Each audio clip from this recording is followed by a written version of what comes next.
রাধে রাধে বন্ধুরা, ঝুলন যাত্রার শুভক্ষণে আমি আমার গোপালের শৃঙ্গার করতে করতে আজ আপনাদের সাথে ঝুলন যাত্রার কাহিনীটি তুলে ধরছি। এই সময় বর্ষানায় হরিয়ালির তীজ উৎসব পালন করা হয়। বর্ষানায় রাধারানীর বাপের বাড়ি।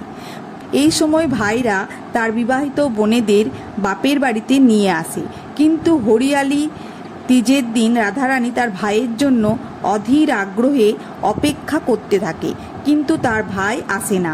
তিনি দেখেন তার সমস্ত সখীদের ভাইরা একে একে তাদের নিয়ে যাচ্ছে। তখন রাধারানীর মনে হয় যে বিবাহের পর তার বাপের বাড়ির লোকেরা তাকে ভুলে গেছেন। তিনি কান্নায় ভেঙে পড়েন।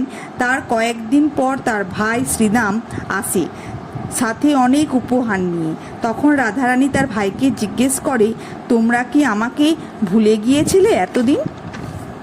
তখন তার ভাই বলে, তাই কখনো হতে পারে ভগিনী।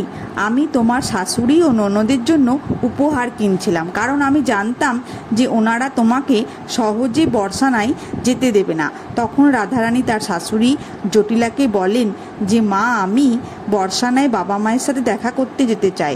কিন্তু শাশুড়ি জটিলা ও ননদ কুটিলা এতে রাজি হননি। তখন শ্রীদাম তাদের উপহার স্বরূপ আনা 10,000 গরু প্রদান করে এবং তখন তারা রাজি হন রাধারানীকে বর্ষানায় যেতে দেবার জন্য। আজকে এইটুকুই বললাম, কাল আবার বাকিটা বলবো। রাধে রাধে বন্ধুরা, সবাই ভালো থেকো। আজকের আমার গোপালের শৃঙ্গার কেমন লাগলো তোমাদের?